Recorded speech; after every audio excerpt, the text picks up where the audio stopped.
Komisi 2 DPRD Kota Sukabumi menggelar rapat kerjasama Badan Pengelolaan Keuangan dan Pendapatan Daerah atau BPKPD Kota Sukabumi. Rapat yang digelar di ruang rapat DPRD tersebut membahas kebijakan umum anggaran serta prioritas dan plafon anggaran sementara atau KUA PPAS perubahan tahun anggaran 2025.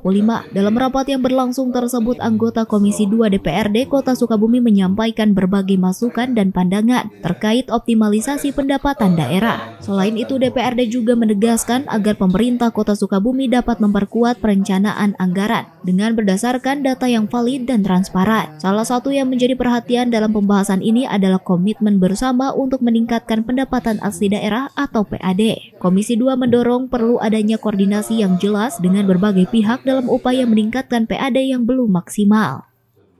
Hari ini kita ada rapat kerja dengan BPKD dan kesimpulannya bahwa kita sepakat untuk meningkatkan PAD Kota Sukabumi. Jadi untuk itu kami dari Komisi 2 meminta adanya transparansi masalah data agar fungsi pengawasan kami sebagai anggota DPRD dapat kami lakukan dengan baik. DPRD Kota Sukabumi berharap pembahasan KUA PPAS perubahan tahun anggaran 2025 ini mampu menghasilkan kebijakan yang tepat sasaran, serta mampu memaksimalkan potensi pendapatan daerah untuk mendukung pembangunan di berbagai bidang. Dari Kota Sukabumi, Sofan Julfikar, Tim Liputan MGS TV melaporkan.